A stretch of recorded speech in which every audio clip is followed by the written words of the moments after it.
আলহামদুলিল্লাহ, আল্লাহ পাক রব্বুল আলামিনের দরবারে অসংখ্য অগণিত শুকর ও সুজুদ যে মহান আল্লাহ পাক রব্বুল আলামিন আপনাকে আমাকে রাধারবাড়ি যুব সমাজ ও প্রবাসী কল্যাণের উদ্যোগে দ্বিতীয় বার্ষিক ওয়াজ ও মাহফিলের এই মহতিপূর্ণ প্যান্ডেলে কোরআনের আলোচনা শোনার জন্য আল্লাহ পাক রব্বুল আলামিন আমাদেরকে আসার তৌফিক দান করেছেন।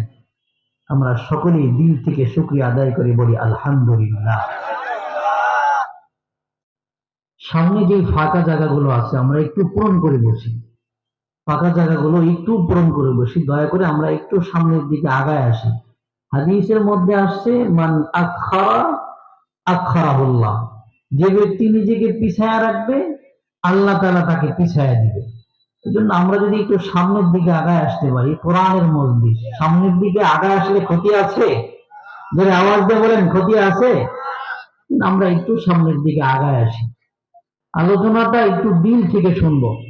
আজকে আমাদের সমাজের মধ্যে বিভিন্ন জায়গায় মাহফিল আগে থেকে অনেক বাড়ছে, বাড়ছে না কমছে? অনেক বাড়ছে। মসজিদের পক্ষ থেকে মাহফিল হয়, যুব সমাজের পক্ষ থেকে মাহফিল হয়, মাদ্রাসার পক্ষ থেকে মাহফিল হয়, বাজার গানের পক্ষ থেকে মাহফিল হয়। মাহফিল বাড়ছে, কিন্তু হেদায়েতের সংখ্যা এবং মুমিন লোকের সংখ্যা দিন দিন কেমন যেন ইমানের পাওয়ার আস্তে আস্তে আস্তে আস্তে কমতেছে। কথা বলেন ঠিক কিনা? এর অন্যতম কারণ হলো, আমার মনে হয় যে আমরা যারা মাহফিলে আসি এরাও আমলের নিয়তে শুনি না, আর যারা আমরা বক্তা যারা আছি আমাদের নিয়তের মধ্যেও গরমিল থাকে। কথা বলেন ঠিক কিনা? অনেকেই আছে দেখবেন এটাকে, এই মাহফিলটাকে একটা ব্যবসা বানায় নিছে, মাহফিলটাকে একটা ব্যবসা বানায় নিছে। এটা ছিল মানুষকে হেদায়েতের মাধ্যম, মানুষকে কোরআন হাদিসের বাণীগুলো বলবে, বাস ইখলাসের সাথে বলবে, মানুষ সেটা শুনবে, শ্রোতারাও ইখলাসের সাথে শুনবে, ওই অনুযায়ী আমল করবে, আল্লাহ পাক রব্বুল আলামিন হেদায়েতের দরজা খুলে দিবেন। এখন বিভিন্ন সময় দেখা যায় যে বক্তা যারা আছে এরাও কন্ট্যাক্ট করে আসে, হ্যাঁ, 50,000, 60,000, 70,000 না দিলে আমরা মাহফিলে যাব না। এই কন্ট্যাক্টি বক্তা যারা, তাদের কথার মধ্যে আপনি হেদায়েত পাবেন না, কারণ সে আসছে টাকার জন্য। এটা জান্নাতের মজলিস, কিন্তু এই জান্নাতের মজলিসে এই বক্তার যদি টাকা কম দেন সেই বক্তা আসবে না। জান্নাতের মজলিসে তো আপনার উচিত ছিল ইচ্ছা আগ্রহ নিয়ে আসা, টাকার জন্য না। ইচ্ছা করে এখানে আসবেন, কিন্তু অনেক সময় দেখা যায় টাকা কম হলে ওই বক্তাকে আর পাওয়া যায় না। এজন্য আমার সামনে যারা আছেন আপনারা আমার জন্য দোয়া করবেন, আমি আপনাদের জন্য দোয়া করব। যে কথাগুলো বলবো এই কথাগুলো যেন হেদায়েতের জন্য ইখলাসের সাথে বলতে পারি। আমার জন্য সকলে দোয়া করবেন। প্রায় কিতাবের শুরুতেই ইন্নামাল আমালু বিন্নিয়াত এই হাদিস দ্বারা শুরু করছে, যে সমস্ত আমল নিয়তের উপর নির্ভরশীল। মুহাদ্দিসিন ইকরাম বলছেন এই হাদিস দ্বারা কিতাব শুরু করার মানে কি, অর্থ কি? তো মুহাদ্দিসিন ইকরাম ব্যাখ্যা করছেন যে এই হাদিস দ্বারা কিতাব শুরু করার অর্থ হলো এটা, যে বছরের শুরুতেই প্রথম সবকেই তুমি যখন দর্শে বসছো, হাদিসের মজলিসে যখন বসছো, তুমি তোমার নিয়তকে সহি করে নাও। উস্তাদকে বলতেছে তুমি তোমার নিয়তকে সহি করে নাও, সামনে যে ছাত্র আছে ছাত্রকে বলতেছে যে তুমি তোমার নিয়তকে সহি করে নাও।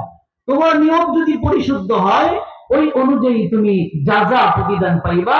উস্তাদকে শিক্ষা দিচ্ছে যে তুমি যদি ছাত্রদেরকে যদি ইখলাসের সাথে যদি পড়াইতে পারো, তাহলে তুমিও ওরকম তোমার নিয়ত অনুযায়ী জাযা বা প্রতিদান আল্লাহ পাক রব্বুল আলামিনের কাছে পাইবা। এজন্য সকলে দোয়া করবেন আল্লাহ পাক রব্বুল আলামিন যেন জবান থেকে এমন কিছু কথা বের করে দেন যে কথাগুলো আপনার আমার সকলের জন্য দুনিয়া এবং আখিরাতে উভয় জাহানেই হেদায়েতের জরিয়া হয়ে যায়। জোরে আওয়াজ দিয়ে বলেন আমিন। আমরা আমলের নিয়তে শুনবো তো ইনশাআল্লাহ। উম্মতে মুহাম্মাদের একটা গুণ হলো সামিআনা ওয়া আতাআনা, শুনলাম এবং মানলাম। আর বনি ইসরাইলের গুণ ছিল সামিআনা ওয়া আসাইনা, নবীদের থেকে শুনছে কিন্তু কি করে নাই, মানে নাই। বদকারেরটা একটু শুনবেন না, বদকারেরটা একটু শুনবেন না, আল্লাহু আকবার, দেখেন কি শাস্তি হবে। হাদিসের মধ্যে আসছে, হাদিসের মধ্যে আসছে ইন্নাল আবদাল কাফিরা ইযা কানা ফি ইনকিতাইন মিনাদ দুনিয়া ওয়া ইকবালিন মিনাল আখিরাহ নাযালা ইলাইহি মিনাস সামাই মালাইকাতুন সুদুল উজুহ মা'আহুমুস সাফূহ মা'আহুমুল মাসূহ। হাদিসের মধ্যে আসছে বান্দা যদি বদকার হয়, বান্দা যদি নেক আমল শূন্য হয়, বান্দা যদি আল্লাহ তাআলার প্রতি বিশ্বাস না রাখা কাফের হয়ে যদি মৃত্যুবরণ করে, তার মৃত্যুর সময় ফেরেশতারা চলে আসে, নাযালা ইলাইহি মালাইকাতুন, তার মিনাস সামা, আসমান থেকে ফেরেশতারা চলে আসে। এই ফেরেশতাদের চেহারা কেমন হয়? এই ফেরেশতাদের চেহারা হবে সুদুল উজুহ, কালো কুচ্ছিত চেহারা হবে, মাহুমুল মাসুহ, এই ফেরেশতাদের সামনে, ফেরেশতাদের সাথে বিশাল বড় বড় হাতুড়ি থাকবে, বিশাল বড় বড় হাতুড়ি থাকবে। ফায়াজলিসুনা মিনহু মাদ্দাল বাসার, কিতাবের মধ্যে আসে ওই বদকার বান্দা যতদূর পর্যন্ত চোখের দৃষ্টি যায় ততদূর পর্যন্ত জাহান্নামের ফেরেশতারা বসে যাবে, জাহান্নামের ফেরেশতারা বসে যাবে। এরপরে সুম্মা ইয়াজিউ মালাকুল মাউত, এরপরে মালাকুল মউত যখন তার সামনে আসবে, হাত্তা ইয়াজলিসা ইনদা রাসিহি, মালাকুল মউত এসে মাথার সামনে বসবে, মাথার সামনে বসবে আর বলবে ফায়াকুলু আইয়াতুহান নাফসুল খাবীসা উখরুজি ইলা সাকাতিন মিনাল্লাহি ওয়া গাদাবিন মিনাল্লাহ। মালাকুল মউত মাথার কাছে এসে বলবে উখরুজি ইলা গাদাবিন মিনাল্লাহ ওয়া সাকাতিন মিনাল্লাহ। হে খারাপ নফস, দুনিয়ার মধ্যে আল্লাহ পাক রব্বুল আলামিনের কোন হুকুম আহকাম মানো নাই, পাঁচ ওয়াক্ত নামাজ পড়ো নাই, কোরআন তিলাওয়াত করো নাই, জিকির আজকার করো নাই, আল্লাহ পাক রব্বুল আলামিনকে স্মরণ করো নাই, কোরআনের মজলিসের মধ্যে বসো নাই। আলেম উলামারা কোরআনের দাওয়াত দিয়েছে কিন্তু কোরআনের দাওয়াত গুলো গ্রহণ করো নাই। মোল্লা মৌলবী কাঠ মোল্লা বলে বলে কটাক্ষ করেছো, আলেম উলামার নসিহত গুলো গ্রহণ করো নাই। মসজিদের ইমাম সাহেব পাঁচ ওয়াক্ত নামাজের দাওয়াত দিয়েছে, মুয়াজ্জিন হাইয়া আলাস সালাহ বলার মাধ্যমে নামাজের দিকে আহ্বান করেছে, কিন্তু নামাজের দিকে আসো নাই, নামাজের দিকে আসো নাই। তোমার আত্মাটা গুনাহ করতে করতে, গুনাহ করতে করতে ফজর থেকে জোহর পর্যন্ত গুনাহে লিপ্ত ছিলা, জোহর থেকে আসর পর্যন্ত গুনাহে লিপ্ত ছিলা, আসর থেকে মাগরিব পর্যন্ত গুনাহে লিপ্ত ছিলা, মাগরিব থেকে এশা পর্যন্ত গুনাহে লিপ্ত ছিলা, এশা থেকে ফজর পর্যন্ত গুনাহে লিপ্ত ছিলা। আল্লাহ পাক রব্বুল আলামিনকে স্মরণ করো নাই, গুনাহ করতে করতে দিলটাকে কালো বানায় ফেলাইছো, তোমার দিলটা খবিস হয়ে গেছে, তোমার দিলটা অপবিত্র হয়ে গেছে। উখরুজি ইলা গাদাবিন মিনাল্লাহি ওয়া সাখাতিন মিনাল্লাহ, তুমি এবার আল্লাহ পাক রব্বুল আলামিনের ক্রোধের দিকে বের হও।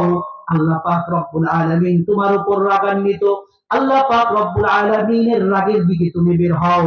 কিতাবের মধ্যে আসছে সাথে সাথে ওই বদকার ব্যক্তির রূহ ফাতু ফাররাকু ফি জাসাদিহি, ওই ব্যক্তির রূহ মাথা থেকে শরীরের যতটি জয়েন্ট আছে প্রত্যেকটা জয়েন্টে জয়েন্টে পালায়ন করবে, প্রত্যেকটা জয়েন্টে জয়েন্টে পালায়ন করবে।